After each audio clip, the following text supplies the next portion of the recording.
Bonjour, monsieur le journaliste. Le président Omar Kaboul, depuis qu'il a été arrêté, il n'y a pas eu de notification. Et le président de la Cour de cassation avait fait une sortie sur les réseaux sociaux ainsi que les chaînes de la place, disant que non, la notification existe bel et bien. Et pourtant, vous avez passé assez de temps. Vous estimez qu'il y a un petit stratagème politique qui plane autour de cette question? Oui, exactement, puisque nous ne cesserons jamais de le dire que le président Omar Kaboul est le prisonnier personnel du président Tshisekedi. Parce que s'il devait être naturellement un prisonnier ordinaire qui a subi les sentences de la justice, eh bien, on aurait pu poursuivre la procédure et que les statuts qui seraient les siens, parce que là, on peut considérer qu'il est à Makala comme prévenu, puisqu'il n'y a pas une notification le condamnant et justifiant sa présence dans la prison centrale de Makala. Donc nous estimons que le président Kaboul est le prisonnier personnel de M. Félix Tshisekedi, le président. Alors, nous allons partir rapidement sur l'actualité. Bien évidemment, nous parlons de la justice. Le président Tshisekedi a fait une sortie récemment où il a dit que l'appareil judiciaire était malade.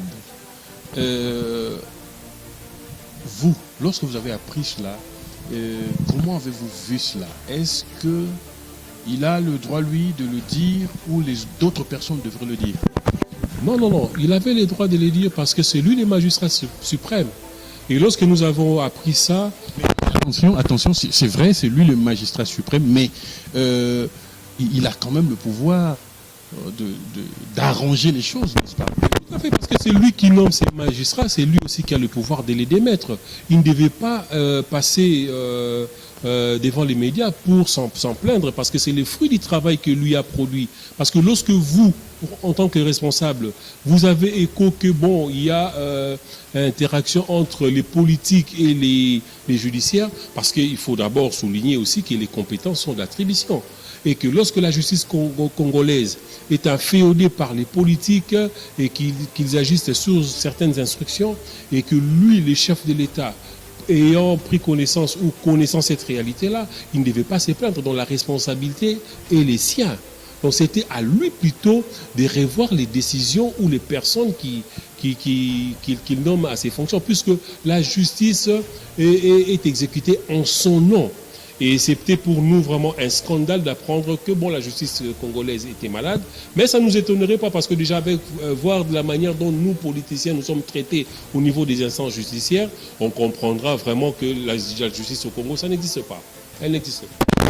Une autre chose, vous connaissez bien, il y avait une communication que le président de la République avait eu à faire concernant bien évidemment la crise et la guerre à l'est du pays.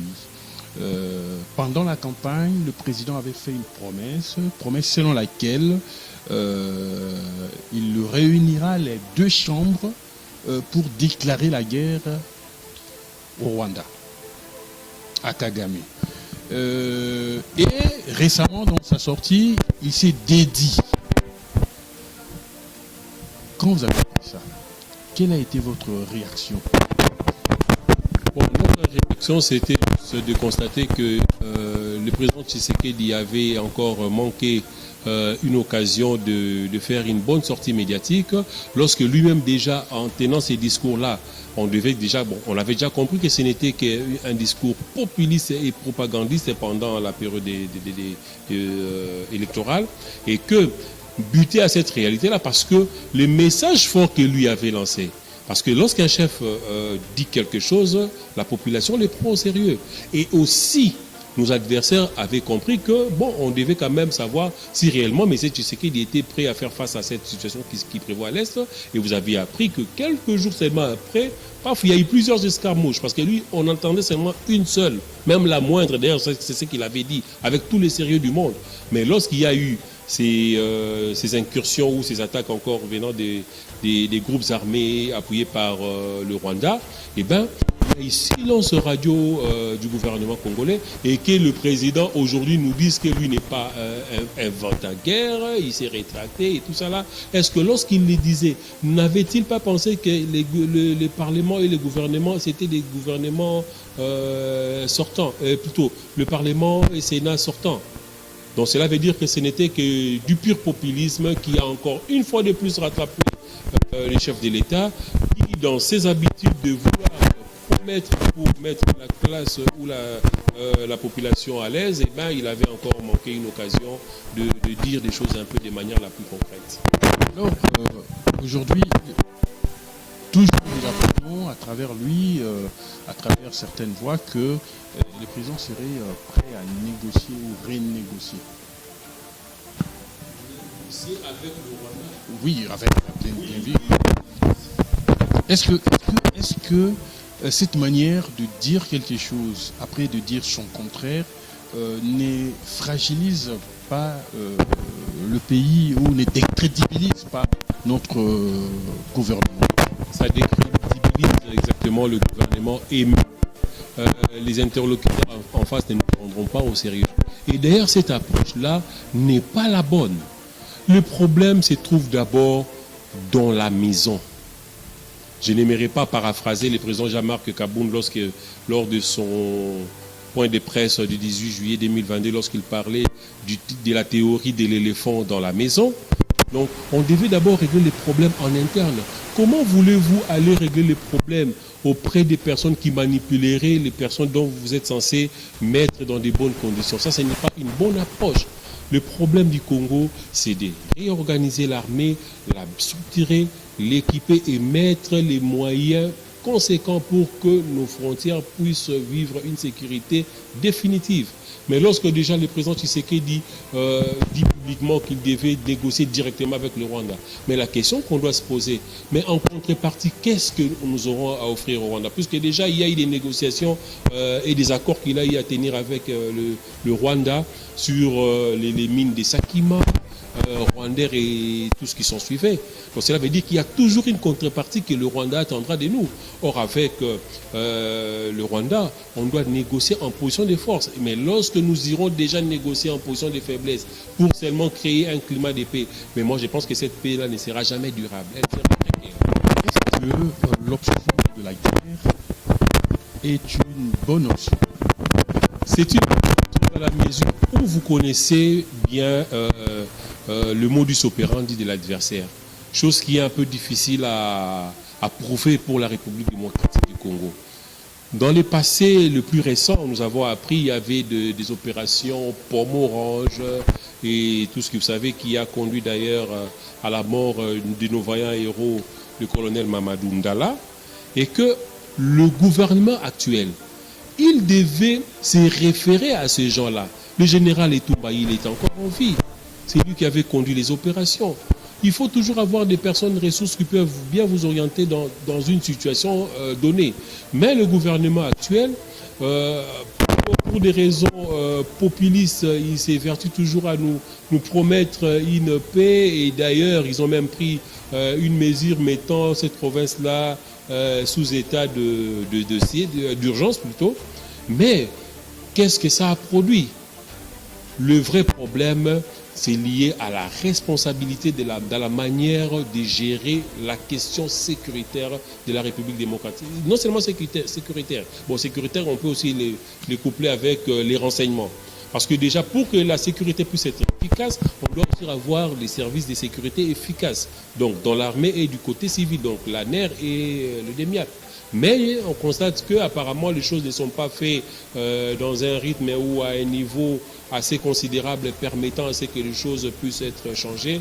Et c'est bien dommage que les gouvernements sortants n'ont pas pu réussir cette mission, quand bien même les réservistes ne sont pas bien outillés, bien formés. Qu'est-ce qu'on peut attendre d'eux? Et surtout motivés. Ça pose problème. Donc il appartient au gouvernement congolais et de la responsabilité du président Tshisekedi prendre le dossier, comme on dit, à bras à corps, pour que la question de l'Est puisse trouver des solutions. Et tout doit partir par la réduction même des trains de vie pour avoir des moyens conséquents à déverser dans l'appareil sécuritaire. On est en train de parler, les députés veulent quitter de 21 000 dollars à 33 000. Hein. Bon, puisque déjà lui-même avait estimé que les députés, ce seraient des gens qui devaient faire du social dans leur base. Et vous ne pouvez que nous attendre à des discours pareils. Et c'est ce qui est d'ailleurs malheureux pour le gouvernement congolais. En lieu et place de soutenir la formation en termes de qui n'a pas été formé ou enseigné, je pense que ne produira que les résultats de ce que la nation lui aura offert. C'est ce que fait les Congo.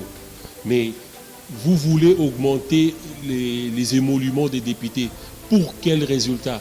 Puisque déjà ceux qui ont recevé 21, qu'est-ce qu'ils en ont fait? Quel était le taux de productivité en termes de loi permettant à ce que nous sentons que nous avons un État qui est géré et gouverné? Tout ça, là, ce sont des questions qu'on devait poser. Donc, faire des députés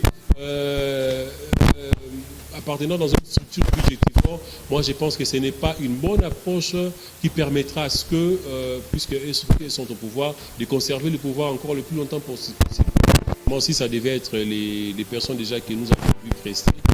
Là, on est parti pour la gloire. Donc, il faudra s'attendre à rien avec ces prochains gouvernements, puisque la manière dont ils ont d'abord été, qu'ils seront élus par ceux qui sont censés les élire, donc les grands électeurs là, il faudra s'attendre. Parce qu'on sera toujours dans cette ambiance-là des nominations, des corruptions, mais il y a les objectifs, les projets pour le développement d'une urbanisation de la ville de Kinshasa, ça posera problème, parce que déjà on a connu leur fameux programme de Kinshasa zéro trou. Vous avez vu dans quel état maintenant se trouve la ville de Kinshasa? Ça pose problème. La régulation de la circulation routière, tout ça là, pose problème. L'éclairage public qui devient quelque chose de festif en NRDC, où on ne peut qu'avoir l'électricité, les éclairages publics, les festifs de décembre. Tout ça là, ce sont des choses irrémédiées.